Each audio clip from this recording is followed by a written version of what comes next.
Ako si Milan, malakas mag-trip, kaya tara, mag-trip tayo. Let's go! Eto na naman tayo, umagang umaga. Wala na naman tayong toothbrush, nagkaroon na naman tayo ng alarma, malapit na naman sa aming banda. Dito lang to banda sa may San Rafael Village, sa mismong tapat ng San Rafael Church yung nasusunog dito. Kaya ito, pag tutuloy natin, agad natin dumiskarte yung mga manpower natin. Agad na rin tayo nagbaba ng linya rito, bali nagdalawang latag din pala kami neto. Itong unang linya natin na nilatag, ito na agad yung nilarga natin. Bali sa likod ng alpha pumper natin, wala pa rin nakasunod sa atin na unit nito. Pero bago kami malis na ito, kasabay namin na lumabas dito yung kaagapay engine, kaya kasunod na rin to, maya maya lang din. Yung nailatag na maayos ito, waiting na lang din tayo mabuksan yung linya natin nito. Gawa nga na medyo inaayos pa rin natin yung mga latag natin, kaya hindi rin agad talaga mabubuksan din to. Nagkaroon na rin ng pressure linya natin ito, binanatan na rin agad din ako tong left side. Bali sa kanan side nito, meron na nakapwesto rin yung mga tropa natin, mga taga Batas Bolon. Bali isang linya na nilatag natin, doon na po pwesto sa may bandang kanan to. Bali itong unang linya natin, dito na muna to hanggang sa maging okay itong part na to. Bale, itong side na to, ito madali lang din to. Gawa ka na nasa open na rin to, kaya mabibira na rin agad to dahil di na tayo mahihirapan para pasukin pa to. Bale, makikita nyo mga apoy-apoy na yan lang yung mapapatay natin dito dahil maya maya lang din papasok na rin sa loob nito si Noknok. Ito nga, pang binibira ni Noknok tong side na to, may lumapit sa kanilang lalaki rito at ito may pinapakisuyo siya rito, meron daw tao na iwan sa loob, pero pagpasok naman din nila wala rin naman daw pala talagang tao sa loob nito. Bale, parang may pinapakuha lang din siyang gamit nito yung kwento nila rito habang binibira nila tong loob. Kaya eto, pumasok na rin sila Noknok dito. Eto nga, habang papunta sa loob sila Noknok dito, isa linya natin dito, yung nozzle dito hindi na nasusolid, kaya papalitan nila maya maya lang din yan. Pagpasok naman nila dito sa may kwarto, eto, palalamigin na din muna nila yan bago nila mapasok hanggang loob yan. So bali unti-unti lang tayo yung trigger rito hanggang sa umabot pa sa pinakaloob na ito. Ay, puno!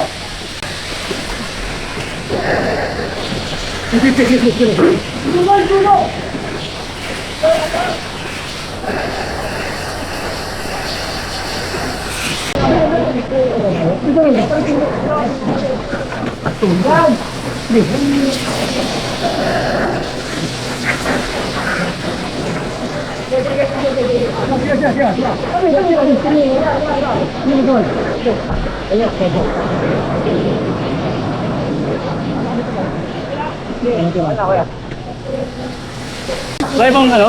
Hatak-hatak niya, hatak niya. Huwag kang sunod mo dyan sa akin. Ano yun? Eh, boss, wala pa dito eh. Dito tayo, dito. May mahaba yan.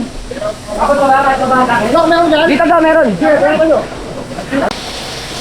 Mga ano po, usip pa yan po. Kailangan, dyan lang. Bato ma. Taas o kitaas. Mahaba kailangan dyan. Papasok. Bitin. Bitin.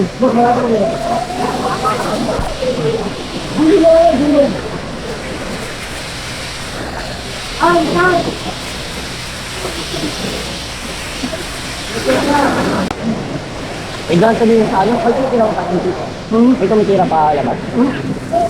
Huwag na lang. Ano mo aircon? Gaw!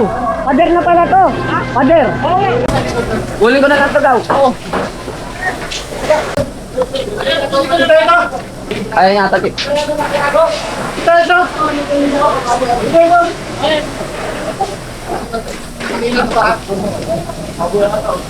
Itong likod na lang, bali may mga umapoy-apoy pa rito, kaya yung isa nilatag natin na linya, dinuktongan pa natin para maikutan tong bandang likod na to. So bali mga una naglatag dito sa may kwarto na to, i-entrega na lang din to para maabot tong bandang likod na to. Ito makikita nyo rito, bagang-baga pa talaga yung likod nito, pero once mababara na ng tubig to, maya-maya lang din ito, mawawala na rin yung mga nagbabaga na at uusok na rin dito banda. Gaw!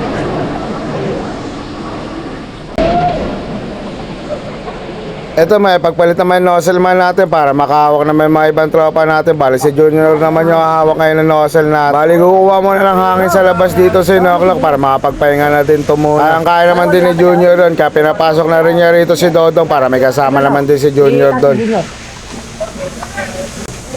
Wala tubig niya, Art. Dito muna yun. Tapos ka muna dito. Nung naubos yung tubig nila rito, ito, pinatras na muna nito sa Junior. Medyo matagal-tagal din, nakahawak din si Junior nito ng linya. Pero maya-maya lang din ng konti, magkakaroon na rin agad ng pressure to dahil di naman tayo masyado naubusan na matagal dito ng tubig. Kaya ito, makakabakbak pa rin sila sa loob nito. Ito, bali-palitan lang din sila nito na sila lumalaban sa loob dahil medyo marami-rami din tayo mga manpower na lumalaban dito. Ito, lumabas naman sila na ulang nito para papatay yung mga linya ng tubig nito para makita pa kung saan meron mga bumabaga. Gawa ka na medyo mausok habang may lumalaban pa kaya pinapatay na muna yung mga linya rito. Habang napatay na yung linya rito, ito inayos na muna nila yung pagkakaboy-bola linya para pag may entrega ulit, madali na ulit mahatak. Nung binuksan na ulit yung linya, itong truck naman yung mga binanatan natin dito dahil dito medyo may maapoy-apoy at umusok din tong part na to kaya ito binanatan na rin ng mga tropa natin to. Yung iba naman bumutas dito sa may gilid para mas mabira na maigi itong part na to. Tapos dito makikita natin nagbubutas pa si Dexter tapos nasiraan niya rito yung palakol. Kitang-kita naman natin kung sino yung nakasira ng palakol dito kaya bahala na kayo dyan mag-usap pare-parehas. Kung naging okay na ito, waiting na lang din tayo dito mag-uwi yan dahil sa wala naman na umapoy at usok dito kaya ito, nung pag-uwi natin, babalat na rin tayo ng almusal dito agad. So bali hanggang dito na lang din tong video na to. Lagi kong papaalala sa inyo na